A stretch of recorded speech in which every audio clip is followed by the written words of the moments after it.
when you can control somebody's sexuality, you can pretty much control all of them. Yeah, well, so many of our societies, especially our colonized societies, are really organized around fear. Right. So health versus unhealth, that's a really easy way to instill fear into people's sex lives. Most of us are trying to stay alive and do a good job of living while we're at it, right?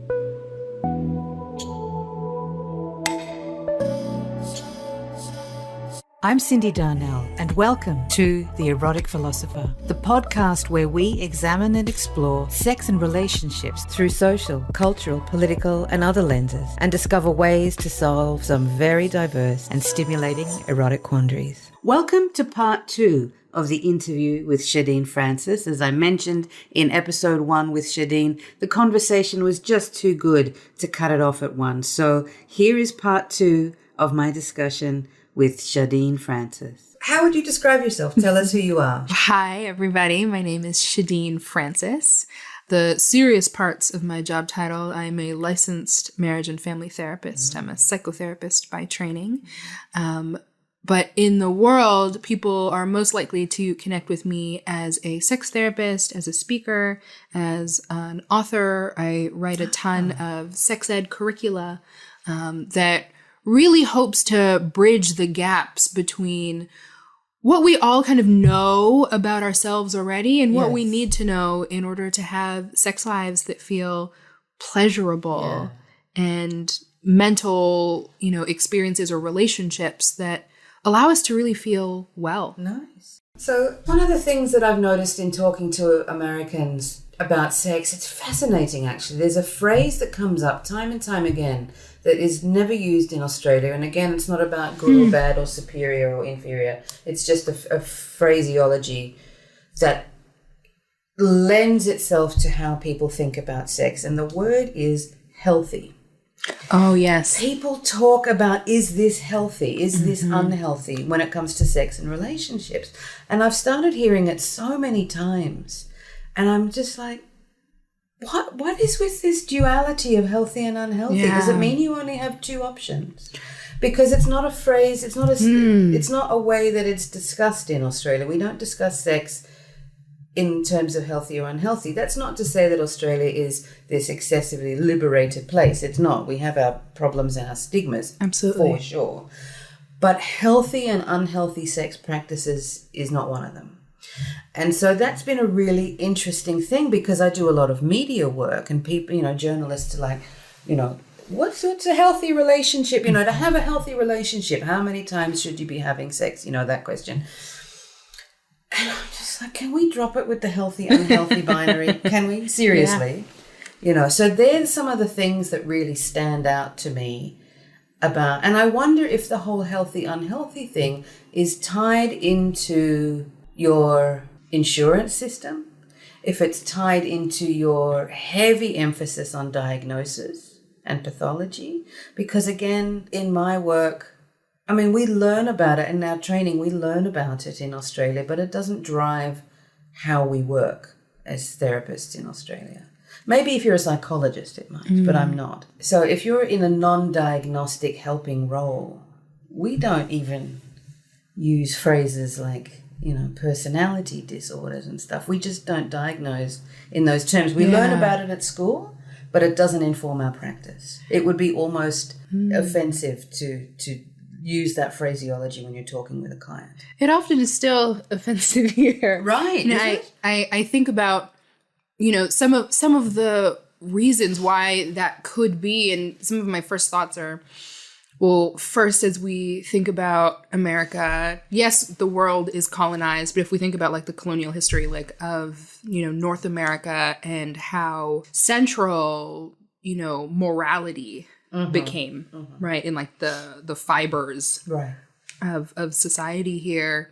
And then as we started to decentralize religion as the concrete moving force, right, we still have a lot of, religious information coming through around binaries, the initial sort of, good and pure and sinful, right? So virgin versus slut.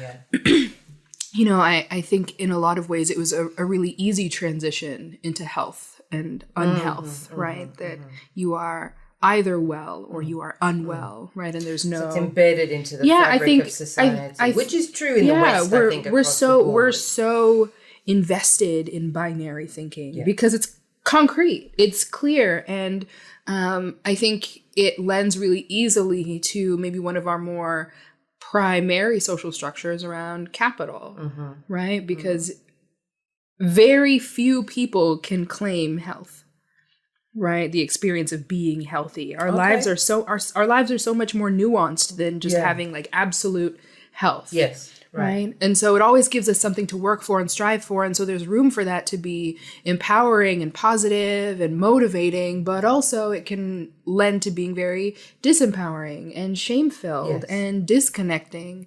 And so a lot of these conversations around health versus pathology, healthy versus unhealthy, are for marketing. Right. Right, like right, it gives you something to pay for. That was my suspicion, and I wasn't sure, but I thought that's where it was coming from. And so many of our industries are, run or influenced by big pharma. So, right, this very distinct languaging around health and health as like something that is now commodified, right? That you can buy health, and it's an absolute that when you have it, you know you have it when you display X, Y, and Z. Kind of symptoms or what's the opposite of a symptom? I know that's a binary too. You have these qualities of health, and it's assumed that if you have the money that you can buy it. And it's never ending, right? Because let's say I'm somehow able to unlock sexual health as like I am healthy, right? As like an absolute, right? That. Well, I'm going to wake up again tomorrow. Right? Ideally, Right. And right. And, start this whole thing all over again. Right. And let's say I hold on to this for the next 2 years. Well, I'm a person in a relationship that will ultimately, right, our goal is to ultimately have a family. So at some point I'm going to produce children. Right. That's going to shift a lot of things. Yes. Right. Will I still get to claim health then? Yeah. And I'm going to continue to get older. And I'm going to have different experiences. And my needs and interests are going to change. Right. And I have a partner. Right. So how integrated is my health with my partner's health? And can I still be healthy and have a healthy sex life as my partner shifts and changes? Right. Yes. Even if I lock myself in place with individual health. Am I healthy? Without considering also the relationship, right? Binaries are so individualistic, and we live in a very individualist culture here in the West. And so this constant pursuit of individual evolution without acknowledgement of just how, again, nuanced and, changing our entire system is, right? It's a big money suck. Absolutely. And none of that is finite. And also, I guess, how our sexuality exists in the context of the environment that we live in. So you say if your sexual health is intimately tied to your partner's sexual health. And I guess we're not talking just about physical health. We're talking about the whole thing, including mental, emotional, spiritual, recreational, emotional, intellectual. And there's a constant dance between you and your partner, not you necessarily, but one and one's partners in plural, that to assume that there is a pinnacle of health that when we get there and then we can stay there, when our erotic lives are hinged entirely on our capacity to relate to our partners, if we have them, and then the community at large, based on our gender, based on our orientation, based on our race, based on all sorts of things. Absolutely. And so many of the things that you've listed there are also experiencing fluidity in and of themselves, right? Think about things like gender and orientation, right? For not every person, those are fixed entities. For many of us, we will come into and out of understandings of self and deepenings and evolutions. And we'll develop new language and new routines and new relationships and new habits around all of those things. So for me to work with someone as a client, or I also do a lot of media, and to stand up in front of someone and say, okay, here is what health looks like, makes no sense. Right. It would not be representative of most people, Yeah. right? I could speak to a person and say, here at this point in time, here are some things that could be healthful for you.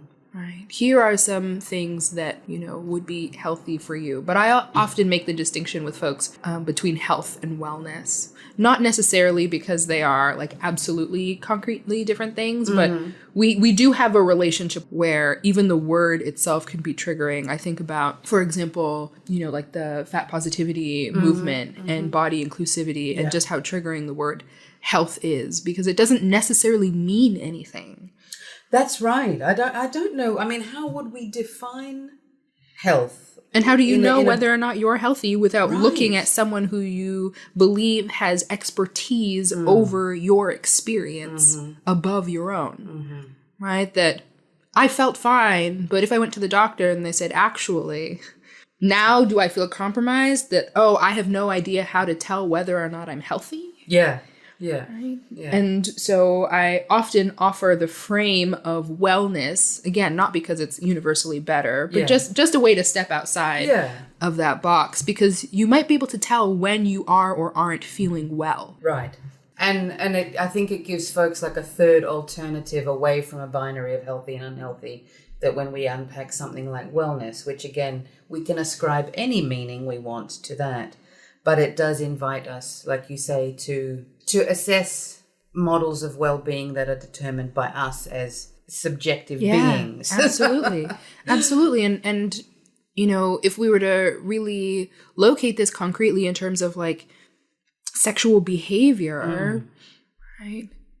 It gets very, very complicated to think about what are healthy versus unhealthy behaviors, because all behavior has to be considered in context. Yeah. So I can't say, someone choking you is unhealthy, right? We could make the argument that not being able to breathe might not be good for your health, right? It is a risky practice. It's a very risky practice. Right? We know that from a safety point of view, it's very risky. Absolutely, right? And health, right? What's another word that often follows health? Health and safety, right? There's entire commissions, right, around that combination. And so we often will connect the two just involuntarily. Right. But that can be a really important and beautiful part of people's sexual experience. It can be a part of their sexuality that makes them feel the most well, makes them feel the most connected, makes them feel alive.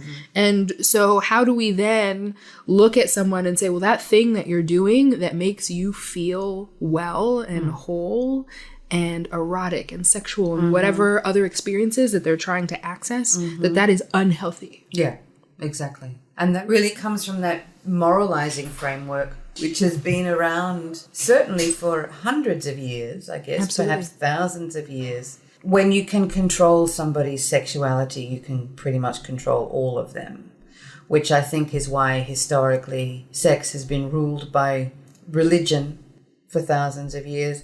And now in its current incarnation, it's being ruled by science. Yeah, well, so many of our societies, especially our colonized societies, are really organized around fear. Right. So health versus unhealth, that's a really easy way to instill fear, right? Because one of our primary drives is survival. So what are most of us afraid of? Dying. Yeah. Right. So if we can inject that into people's sex lives, that even if they are not hip to the moral binary, right, most of us are trying to stay alive and do a good job of living while we're at it. Right. So if I tell you you're unhealthy, this thing is unhealthy, right, that is automatically going to start triggering, right, some response around caretaking, around protection. Okay, well, what do I do? What's wrong with that, right? What are the risks, right? If I tell you that that's unhealthy, you're going to wonder a little bit about why and what the consequences or the outcomes are, right? And so we're really, really easily swept into, a fear-based mentality, which in the United States, and I'm curious to, know how things are in Australia, but in the United States and a lot of Canada that I can, speak to, sex education is fear-based. Yeah. I had no conversations about pleasure, but lots of conversations about STIs. Yes. Yeah, I think, in Australia, that's changed a little bit. The very strong narratives in Australia around sex and women in particular, is there's always a story around violence. A lot of the time that sex is in the media in Australia, there's always a violence narrative attached to it. Or if it's not a violence narrative, it's a medical narrative. To that end, some amazing medical research does come out of Australia, and I think, and that's great. It's something for us to be proud of. And at the same time, it does squish our capacity for broad thinking in Australia outside of a violence or medical narrative. That's generally the only time you see sex in the media in Australia. One of those two things is happening, which then tends to force us, I think, as a collective, into seeing sex as either something that is dangerous because there's violence attached to it and people can't control themselves, or that it's something that needs to be assessed through medicine. Australian culture tends to be very heavy on leisure activities, sports and outdoor, which is where you get all of that kind of stereotype of the bronzed surfing. Yes. I mean, there's an element of truth to that. Clearly, I'm neither bronzed nor surfing, but you know what I mean.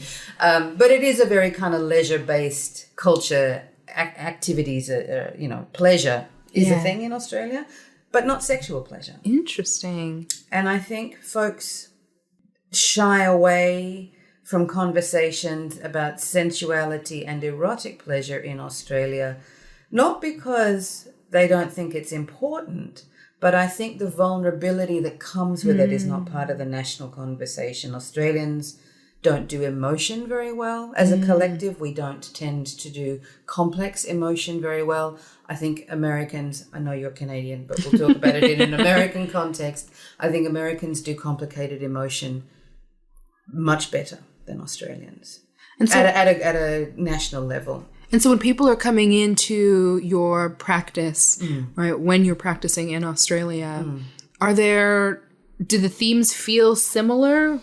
The themes are similar. I think the problems that people experience around sex are probably global, in that people feel that they are defective, they feel that they are the only person experiencing this problem, whatever it is, whether it's a physical thing, an inability to orgasm, or an inability to sustain an erection, or a partner where one wants to do a kinky thing and the other one doesn't. Those sorts of narratives, I think, are universal. What I think is different in what I notice between Australian clients and American clients is Australian clients are much harder to get into the emotional aspect of the story. I have to dig a lot harder to get them to go into the feeling of things. Whereas here, it's only kind of one tap on a very soft shell, and bang, they're open and they're quite willing to talk emotionally about things, which makes the therapeutic process and the therapeutic dialogue easier to get to, I guess, in that way. And, hashtag not all Australians, for the Australians who are going to be listening to this. I'm not poo-pooing Australia. I'm very fond of Australia and Australians. Yeah. But there are shortcomings culturally that tend to really drive how we talk about complicated emotional issues. And I wonder if in the US, because emotions are very much at the surface, especially recently because of the politics here, people are very vocal about how they feel about stuff, that seems to be embedded into the culture here, that it's okay to talk about feelings and people don't. I mean, I think, offense happens. People do get offended here, but there's more room for textured emotional conversation here in contrast with Australia. Yeah, I do notice that there are ways in which American culture does really lend to being vocal about your experience. And everyone varies in their degree of emotional vulnerability, right? But, if I was to contrast this with my experience of Canadian culture, or I'm first generation Canadian, my people are all Caribbean, and my husband's family is African. And so as I sort of think about some of the cultural differences that may arise there, that in the Caribbean, if you're sharing emotions, it's incredibly private, right? Right. So it may be, one of the little catchphrases, right, is like, you know, what happens in the home stays in the home, right? You know, all that like airing dirty laundry stuff. But as is common for immigrant families in particular, right, that there can be a big disconnecting from emotions, again, just for the purpose of survival, because immigration is hard. Yeah.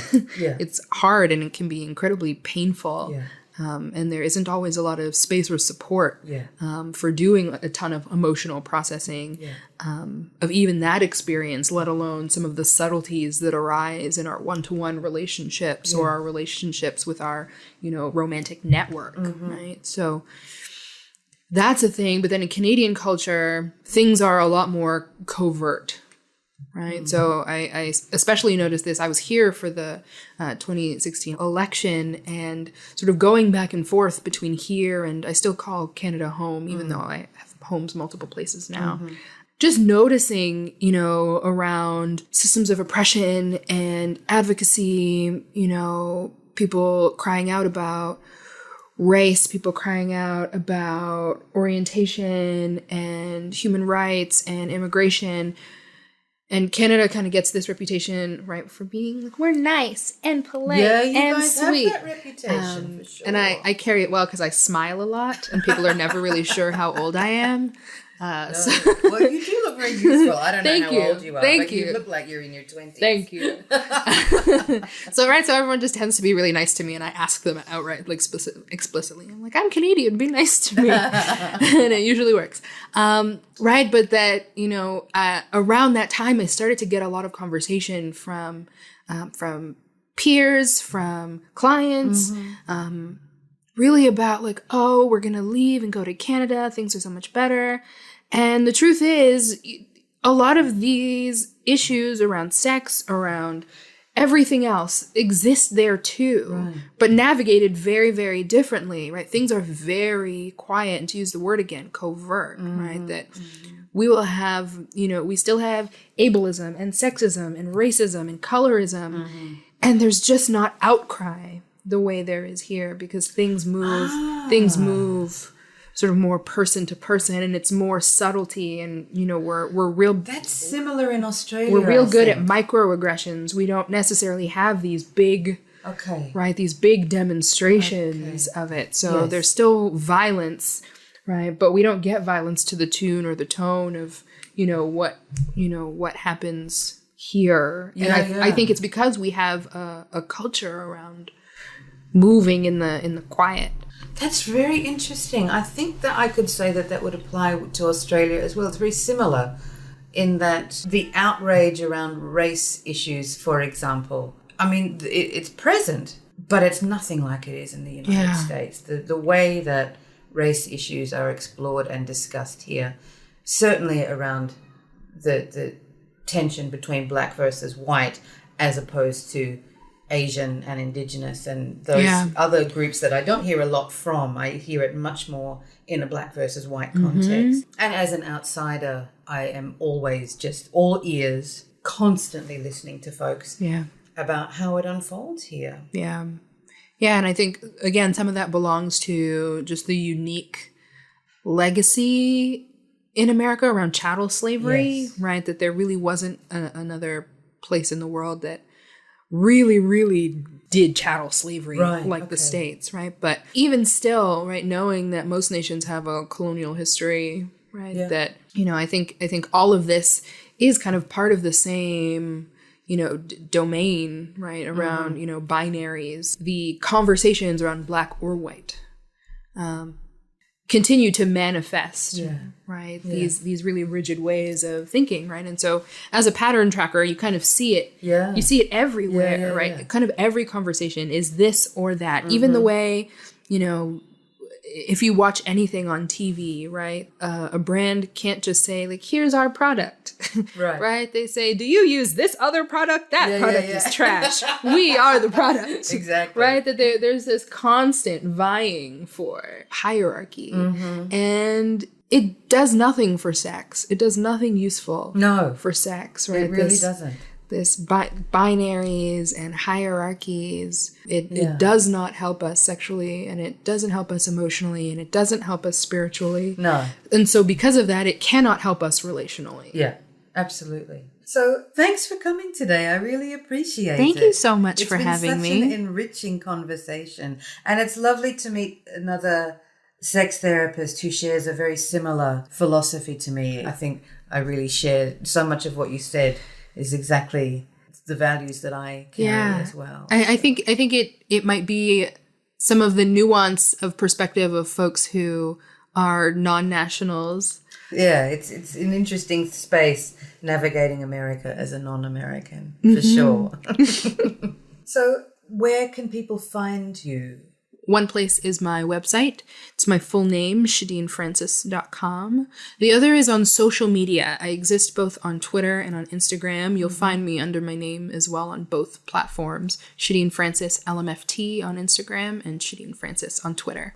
Hello, listeners. To submit an erotic quandary for the philosophers to ponder, follow the Erotic Philosopher on Instagram and Twitter at the Erotic Philos. That's PHILOS. And click on the Google form link in the bio. And to discover more about my online sexology courses, as well as how to work with me directly, head on over to cindydarnell.com. That's CYNDIDARNELL.com. Thanks for listening.